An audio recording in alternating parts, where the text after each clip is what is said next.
하나님의 은혜는 우리의 전적 타락과 그에 따른 하나님의 심판이 있기 때문에 절대적으로 우리에게 하나님의 은혜가 필요합니다. 우리 인간 스스로는요, 하나님 앞에서 의롭다 함을 얻을 자가 한 사람도 없습니다. 그래서 의인은 없나니 하나도 없다고 말씀합니다. 그래서 우리는 예수님을 믿음으로 의롭다 함을 얻었습니다. 그 후에 우리는 주님 앞에 가는 날까지 성화, 하나님의 아름다운 모습, 거룩한 모습으로 닮아가는 삶을 살아가고 있는데요. 지난주에는 우리가 그러면 하나님이 우리에게 주신 율법이 무엇인가, 그 율법에 대한 역할에 대하여 말씀을 드렸고요.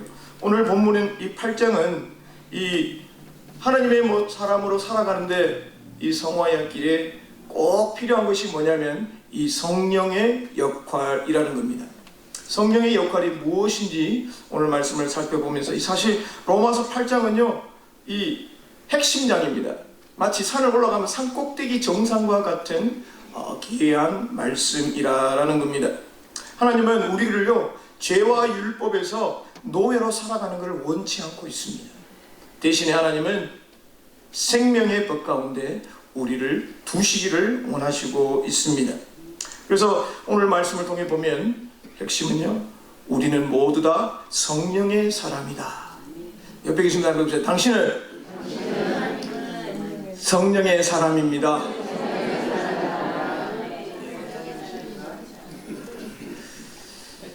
이 말은요, 성령께서 주시는 그 생명을 가지고 우리가 살아가고 있다라는 겁니다.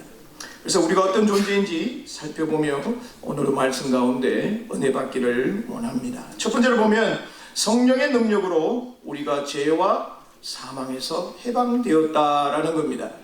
이 성령의 능력이 얼마나 큰지요. 우리가 이 죄와 사망, 율법 아래 있는 이 모든 것들을 그 속박 속에서 풀어주셨다라는 겁니다.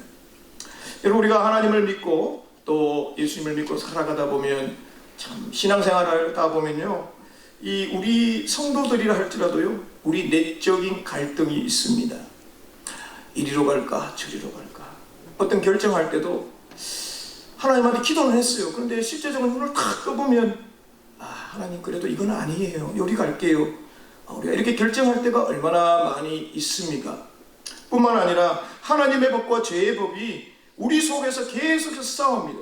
그래서 바울은 나는 공고한 사람이다. 나는 하나님을 믿었지만 여전히 나는 죄 가운데 있구나. 이 내적 갈등 속에 살고 있구나. 그렇지만 바울은 예수님 때문에 하나님께 감사하다. 갈등하지만 내가 결정을 하나님의 사람으로 하나님의 뜻을 따라 갈 수 있도록 은혜 주신 하나님께 감사하고 있다라는 겁니다. 이 결정하도록 우리를 이끄시는 분이 바로 성령 하나님이라는 겁니다. 그래서 1절에 보면 그러므로 이제 그리스도 예수가 있는 자에게는 결코 정죄함이 없나니. 자, 이제 주님을 믿는 그 순간부터 우리에게는요 정죄함이 결코 없다, 하나도 없다라는 말을 하고 있습니다. 자, 그리스도 안에 있는 자가 뭡니까? 바로 우리 예수님을 믿는 성도들을 말하고 있습니다. 성도들에게, 이 로마에 있는 성도들에게, 저가 오늘 여러분에게도 이 그리스도와 연합된 성도들에게는 결코 정죄함이 없다. 자, 정죄가 뭔가요? 죄가 있다라는 거예요. 판결을 내립니다. 판사가 당신은 이러한 일로 인하여서 징역 10년에 처합니다. 죄에 대한 판결입니다. 그러면 죄에 대한 판결에 대하면 그에 따른 처벌이 있습니다. 그래서 죄수는 그 죄의 값을 받기 위해서 감방에 가야 한다는 거죠. 그러나 오늘 여기 보면 그리스도 안에 있는 자에게는 결코 정죄함이 없다는 말은 무죄 선고를 받는다는 거예요. 감사합니다. 이 얼마나 놀라운 은혜입니까? 주님 앞에 우리는 모두 다 써야 되는 모습이지만 우리지만요, 예수님을 통해서 우리는 죄가 없다라고 하고 있습니다. 죄의 형벌을 면제받아서 죽지 않게 되었다라는 것을 말하고 있습니다. 왜냐하면 바로 예수님께서 십자가에서 우리가 져야 할 그 형벌을 지셨기 때문에 그렇습니다. 그래서 그리스도 안에 있는 자에게는 하나님의 심판을 받지 않는다라는 거예요. 자, 결코라는 말은 여러분 결코가 뭔가요? 절대로 일어나지 않는다 이런 거죠. Never, never, never 아니라는 거예요. 절대 아니라는 겁니다. 구원이 확실하다라는 겁니다. 우리가 주님 앞에 갈 때에 내가 구원의 확신이 우리에게 있어야 돼요. 이 구원의 확신을 주면 이랬다 저랬다 하면 됩니다. 여러분 구원의 확신이 있습니까? 네. 우리 속에 성령께서 우리에게 함께 해주실 때 우리가 주님을 영접하고 우리 마음속에 성령께서 우리를 감동시켜줘서 하나님의 말씀을 믿게 하는 그 원동력이 성령님이라는 겁니다. 그러나 우리가 이 땅에 살아가는 동안요, 구원받은 자로서 이 죄 가운데 그냥 쑥 빠져 사는 게 아니고요, 부단히 죄와 싸워서 우리의 몸을, 우리의 삶을 하나님이 기뻐하시는 일에 사용되어야 한다라는 겁니다. 하나님이 우리를 정죄하지 않는 이유가 있어요. 너는 죄가 없다 하는 이유가 있다는 거예요. 그게 바로 2절에 말합니다. 바로 그 이유는 이는이라는 말이면, 왜냐하면 그리스도 예수 안에 있는 생명의 성령의 법이, 그리스도 안에 있는 그 생명을 통하여서 죄와 사망에 있는 법, 이게 바로 율법이에요. 율법으로 너희는 구원받을 수 없기 때문에 그 율법의 요구를 충족할 수 있는 분이 바로 예수 그리스도라는 거예요. 죄 없으신 하나님이 이 땅에 오셔서 우리를 위하여 자신이 내어 드림으로 말미암아 그 율법의 충족함을, 요구를 이루신 분이 바로 예수님이기 때문에, 그래서 그리스도 안에 있는 그 생명의 성령의 법이 너희를 더 이상 율법에서 율법 안에서 해방시켜 주셨다라는 겁니다. 여러분 이해되시죠? 예. 그리스도 안에서 생명이라는 겁니다. 예수 안에 있으면 생명이 있다는 거예요. 여러분 생명이 뭔가요? 사는 거예요. 움직이는 겁니다. 여러분 하나님의 말씀은 살아 운동력이 있다 그랬습니다. 하나님의 말씀 우리 보면 뭐 이렇게 인쇄된 종입니다. 종이 안에 검은 글자가 있는 거죠, 그죠? 이것만 이렇게 보면 우리는 하나님의 역사를 볼 수가 없습니다. 그러나 기록된 말씀이지만 하나님의 감동으로 기록된 이 말씀을 통하여 우리가 마음속에 받아들이고 믿을 때에 살아 역사하신다라는 말씀입니다. 생명의 성령의 법, 이 성령의 사역을 말하고 있습니다. 바로 성령에 함께하면, 주님을 받아들이기로 하면 성령께서 그 마음을 감동시켜 주셔서 그 생명을 죄 가운데 있는 것이 아니라 생명을 있게 해서 이 땅에 사는 것뿐만 아니라 영원한 영생에 이르게 하도록 우리를 인도해 주신다라는 겁니다. 그래서 그리스도 안에 있는 생명이 우리를 구원해 주셨다라는 겁니다.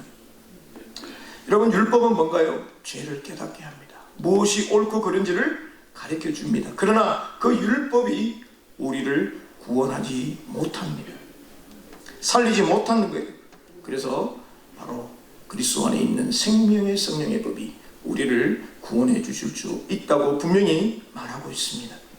그래서 예수님이 이 땅에 요한복음 1장 14절에 보면 말씀이 육신이 되어 우리를 살리라 했는데, 하나님의 방법이 뭐냐면 하나님 되시는 그 하나님이 우리를 위하여 이 땅에 오시는데 우리와 똑같은 모습으로, 인간의 모습으로 오신 것, 그것이 바로 성탄절이지 않습니까? 그것이 그래서 우리에게는 기쁘고요 즐겁습니다. 아까 우리 찬양 중에 베들레헴 성에 가보자, 참 반가운 성도여, 주님 나신 날을 바라보면서 베들레헴, 다시 오실 예수님은 베들레헴에 오지 않아요. 그죠? 어디 올지 누구도 모릅니다. 그러나 우리가 이 땅에 살면서 주님 오실 날을 다시 기대하며 우리는 믿음으로 살아가는 줄 믿습니다. 로마서 1장 3절에 보면 예수님은 육신으로 다윗의 혈통에 나셨다.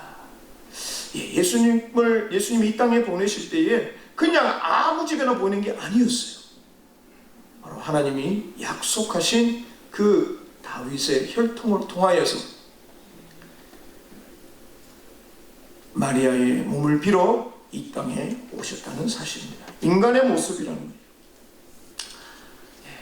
병원에서 태어나시지도 않으시고 말구이에 우리가 보면 참 비참하고 형편이 어려운 것 같습니다. 정말 주님이 우리를 위해 이 땅에 오셨는데 겸손한 모습으로 이 땅에 오신 거죠. 그래서 하나님은 3절에 보면요, 우리를 해방시키기 위해서 자기의 아들을 육신의 모양으로 보내요. 우리 인간의 모습으로 보냈는데 예수님에게 죄를 정하라, 죄를 주님 앞에 떠맡겠다는 거예요. 죄를 지게 했다는 거예요. 예수님이 죄가 없으신 분인데 우리를 위해서 그 죄를 짊어지셨다라는 겁니다. 그래서 예수님이 바로 십자가에 가기 전에 십자가를 지고 골고다로 가셨을 뿐만 아니라 십자가에 못 박히게 된 것입니다. 그 예수님 때문에 우리가 죄와 사망에서 해방되었다라는 사실입니다. 자, 예수님께서 우리 죄를 지셨기 때문에 우리는 죄에서 해방되었는데요.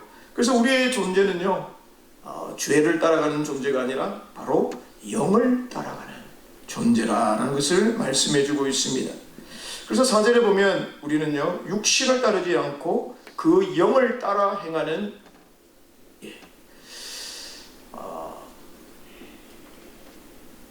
그리스도의 영을 따라가는 우리다라는 거예요. 그래서 더 이상 우리는 율법의 요구를 따라갈 필요가 없다라는 것을 말씀해주고 있습니다. 그렇습니다. 로마서 6장 24절에 보면 이제 너희는 죄로부터 해방되었고 하나님께 종이 되었다. 죄의 종이 아니라 예수님을 믿음으로 말미암아 하나님의 종이 되었다라는 거예요. 신분이 바뀌었다는 겁니다. 그래서 우리는 그 신분에 맞는 삶을 하나님이 기대하고 기다리고 있다라는 겁니다. 자, 성령을 쫓아 행하는 성도들은요, 하나님의 그 의로우심을 우리를 의롭다고 말해주시는 거예요. 그래서 그 의롭다고 하시는 그 가운데 주님이 우리에게 원하시는 것은 주님 앞에 순종함으로 주님 앞에 우리의 거룩함과 하나님 앞에 성화에 나아가게 된다라는 것입니다. 그래서 우리가 이 땅에 살아가는 동안 주님 앞에 가는 그날까지 우리는 주님 앞에 억지로 하는 게 아니고요, 자발적으로 하나님 앞에 순종함으로 가야 될 줄 믿습니다. 물론 구레네 사람, 그 사람은 예루살렘에 왔다가 예수님 십자가 지는 모습 보다가 억지로라도 지었어요.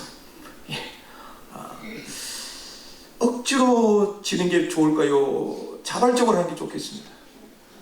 할 수가 있으면 발렌티어, 미국에 좋은 게 뭐냐면 발렌티어가 많더라고요. 그리고 억지로 하면 사고 나요. 그죠? 그러나 우리의 마음에 우러나서 순종한다는 거죠. 얼마나 귀한지 모르겠습니다. 하나님이 원하시는 건요, 정말 성도들의 이 영으로 하는 하나님의 뜻을 따라 걸어가는 거룩한 순종함을 주님은 원하고 있습니다. 저와 여러분이 바로 이 성령으로 인하여서 우리가 해방되었다는 사실을 기억하시기 바랍니다. 자, 그러면 우리가 성화를 할 때에 성령께서 우리에게 하신 것이 무엇인가? 바로 그것은 우리를 생명에 이르게 한다라는 겁니다. 생명의 반대의 말은 뭐죠? 죽음, 사망입니다. 자, 성령을 쫓아 살면, 성령에 이끌려 살면, 하나님의 영에 의하여서 우리가 살면요, 우리에게 보장되는 것이 바로 영원한 생명을 말하고 있습니다. 우리 성도의 특징이 있어요. 이게 믿지 않는 사람들에게도 우리를 바라보면서 그들이 기대합니다. 뭐라고 기대하냐면, 예수 믿는 사람은 성령을 따르는 삶이에요. 예수 믿는 사람들의 생각은 성령의 생각을 따라가야 돼요. 그들의 신분은 바로 성령 안에 있는 자다라고 우리는 알 수가 있습니다. 결국 성령을 쫓아 살면 생명과 평안의 삶을 말씀해주고 있습니다.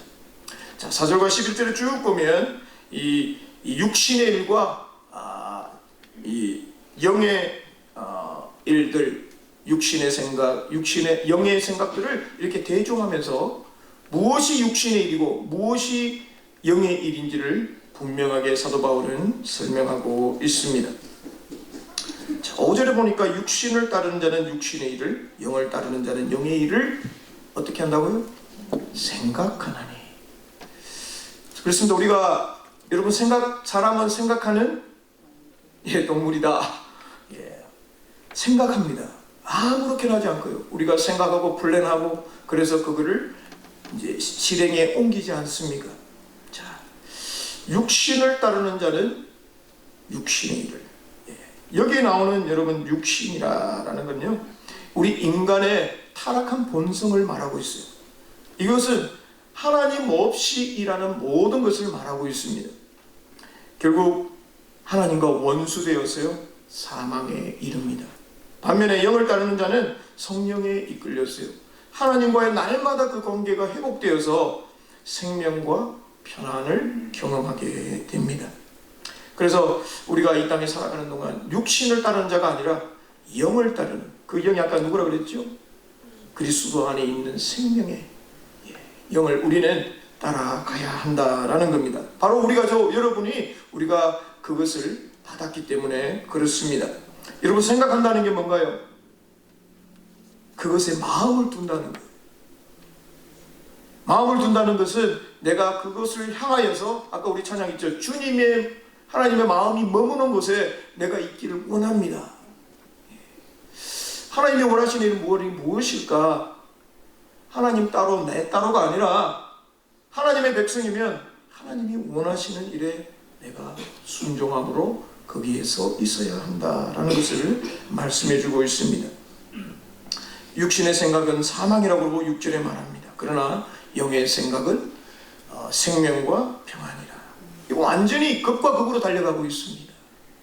여러분, 사망이 뭔가요? 우리는 죽음입니다. 근데 이걸 육적인 죽음을 말하는 것이 아니라 영적인 죽음을 말하고 있는 거예요. 하나님과 단절된 것을 말하고 있습니다. 특징이 뭐냐면요, 이들은요 하나님을 기쁘시게도 하지 않고요 하나님과 원수됩니다. 하나님의 뜻과 정반대길로 달려가고 있습니다. 하나님의 말씀의 법에도 굴복하지 않고요 하나님의 법도 따라가지도 못합니다. 그러나 영의 생각은요 하나님을 기쁘시게 합니다. 정말 하나님을 기쁘게 하는 일이 뭘까요? 저도 곰곰이 생각해보죠. 하나님이 어떻게 하면 기뻐할 수 있어요? 우리 인생의 목적이 하나님을 영화롭게 하고 하나님을 기쁘시게 하는, 우리가 뭘 해가지고 하나님이 정말 하하하하 웃게, 이게 아니에요. 우리가 뭘 해야만 하나님이 기뻐하실까? 그건 우리 인간적인 생각입니다. 하나님 계심으로 말미암아 우리가 기뻐한다는 거예요.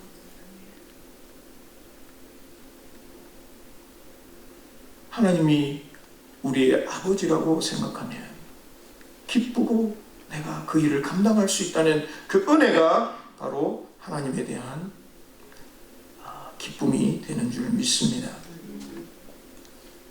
우리가 이 땅에 살아가면서 여러 가지 많은 일이 있지만 정말 하나님이 기뻐하시는 일에 저와 여러분이 사용되기를 바랍니다.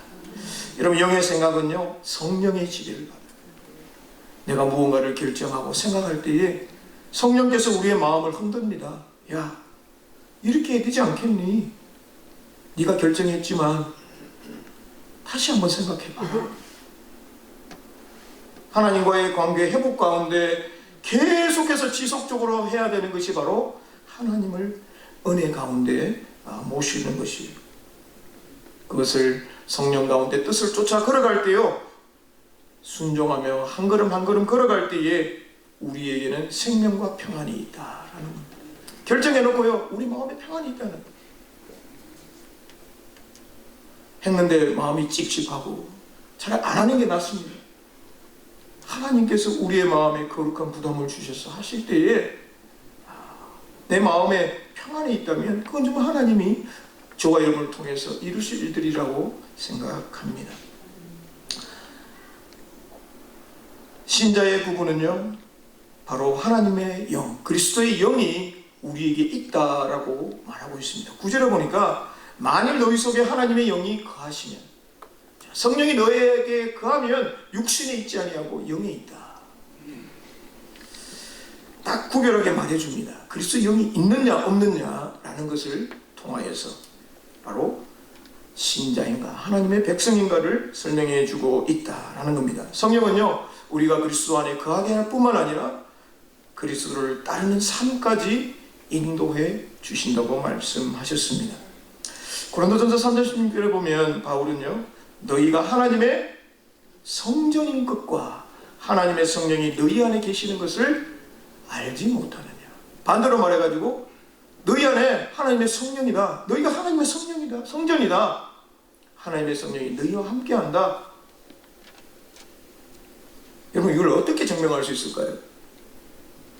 자, 성전이라는 게 뭔가요? 우리는 보통 빌딩을 설명합니다. 교회, 올림피아 주황장도 이렇게 빌딩입니다. 바울은 그렇게 말하지 않습니다. 물론 빌딩도 성전이지만 정말 성전은 우리 모두 한 사람 한 사람 예수 그리스도를 통해 믿는 한 성도 한 분 한 분이 살아있는 성전이다.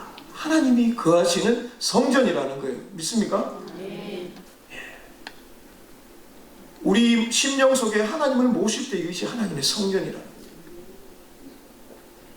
그래서 하나님의 성령이 너희 안에 거한다.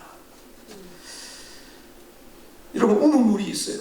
그런데 그 속에 우물이 더러우면, 우물 안에 더러우면 아무리 이런 물을 떠먹어도 그걸 먹지 못할 거예요. 다 길러내고 새로운 물이 밑에서 올라올 때 우물물을 길어 먹을 수가 있습니다. 우리 생각이 더러우면요, 거룩한 삶은 불가능합니다. 예수님도 비유로 말씀하셨어요. 요한복음 15장에 보면 내 안에 거하라. 나도 너희 안에 거하리라. 포도나무가 있는데 가지가 붙어 있어야지 열매를 맺는데 예수님이 나는 포도나무요 너희는 가지라.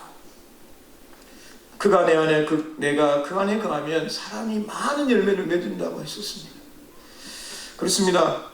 우리가 주님 앞에 붙어 있을 때, 주님께 붙어 있을 때, 주님 안에 거할 때 많은 열매들이 맺을 줄 믿습니다.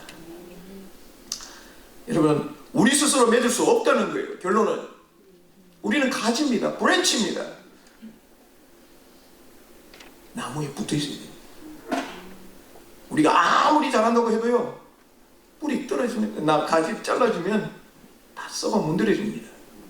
불에 태워져 버릴 밖에 없습니다. 그러나 주님 앞에 바짝 붙어 있으면요, 주님 앞에 주는 그 생명을 얻을 수 있다는 거예요.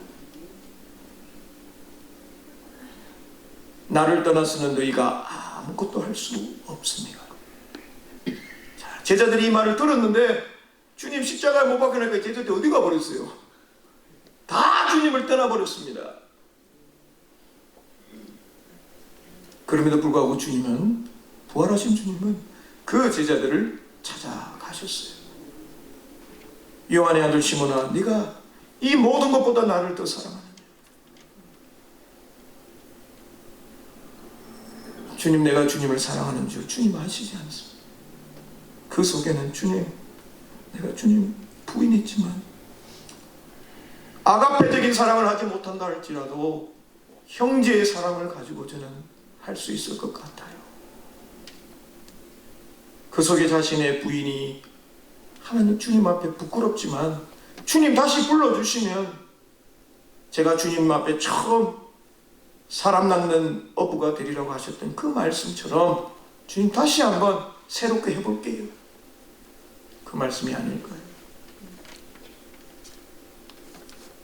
그리스도 안에 거하면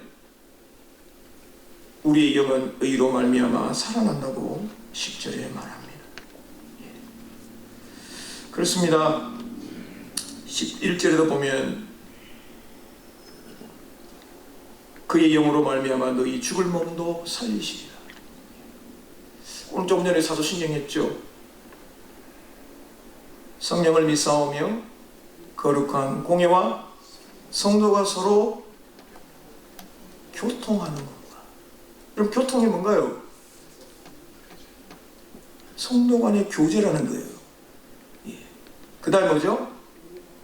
몸이 다시 사는 것과 영원히 사는 것을 믿사옵나이다. 여러분, 이게 사도신경이요, 저 오래전에 AD 400년 그때에 만들어진 믿음의 성도들이 모여서 만들어진 거예요. 신앙의 고백입니다. 바로 우리에게 몸이 다시 사는 것 뿐만 아니라 영원히 사는 것을 믿사옵나이다. 우리 이 모습은 아닐 거예요. 지금 이 모습은 아니지만 주님이 변화산에서 변해낸 것처럼 하나님 앞에 아름다운 모습으로 변화될 줄을 믿습니다. 바로 성령을 쫓아 걸어갈 때에 우리에게 생명이 있음을 꼭 기억하시기 바랍니다. 말씀 맺겠습니다. 우리는 성령의 사람으로서 삶의 원칙을 살펴보았습니다. 우리가 성령을 따라 살아갈 때에 하나님과의 관계가 회복되고 죄와 사망에서 해방되었습니다. 뿐만 아니라 성령을 쫓아 살면 우리에게 생명과 평안함을 주시겠다고 약속하셨습니다. 뿐만 아니라 우리가 하나님을 아빠, 아버지라고 부를 수 있는 양자의 축복을 허락해 주셨어요. 여러분, 아버지가 죄송합니다. 저도 아들을 키워보고 딸을 키워보니까 아버지 마음이 이런 거구나. 하나님의 마음은 제가 생각하고 있는 마음보다 더 클 것 같아요. 왜냐하면 이 자녀가 말을 안 듣는다고 끊을 수는 없잖아요. 안 그렇습니까? 예, 뭐 옛날에 뭐 호적에 파버린다 뭐 이런 말도 있는데, 자녀와 아버지의 관계는 뗄래야 뗄 수가 없습니다. 하나님이 우리를 죄의 아들에서 자신을 아들을 드림으로 말미암아 하나님의 아들로 딸로 삼아 주셨는데, 우리가 주님 앞에 가는 그날까지 이것은 변치 않고 관계가 연결될 줄 믿습니다. 하나님의 자녀로 우리가 살아갈 때요, 주님 그날 나 만나면, 여기 보니까요, 오늘 읽지는 않았지만 17절에 보면 우리가 그와 함께 영광을 받기 위하여, 그리스도와 함께 우리는 상속자입니다. 그런데 주님 앞에 다시 갈 때에 그 영광을 얻기 위해서는 고난도 함께 받아야 할 것이다. 하나님은요, 우리가 고난 요만큼 받죠. 이거 완전 뻥튀기 팍 해가지고요, 주님 앞에 만나면 큰 영광으로 우리에게 주실 줄 믿습니다. 그래서 여러분, 우리가 이 땅에 사는 동안 고난이요, 올 테면 와라. 예. 하나님은 이것보다 더 큰 영광을 나에게 주실 거예요. 여러분, 바울이 이걸 알았기 때문에요, 자기의 생명도 귀한 것으로 여기지 않았습니다. 여러분, 생명이 얼마나 귀합니까? 주님 복음을 위해서요, 그냥 몸을 태워버렸습니다. 활활 생명을 내어놨어요. 여러분, 생명을 내놓으면요, 하나님이 책임져 주신다니까요. 이게 놀라운 사건이 아닙니까? 예수님을 믿는 사람들을 화형에 처하고 사자밥에 된다 하면 다 끝나야 되잖아요. 복음이 끝이 나야 되잖아요. 근데 복음이 왜 끝이 안 나고 더 활활 타오릅니까? 하나님의 능력이 있기 때문에 그렇습니다. 사랑하는 성도들도 우리가 다시 한번 우리 속에 계신 성령의 능력이, 여러분, 꽉꽉 자물통으로 잠가 놓지 마시고 여러분을 통하여서 하나님의 일을 할 수 있도록 여러분 기도하며, 주님, 내가 무엇을 하면 좋겠습니까? 주님, 할 수 있는 것 주십시오.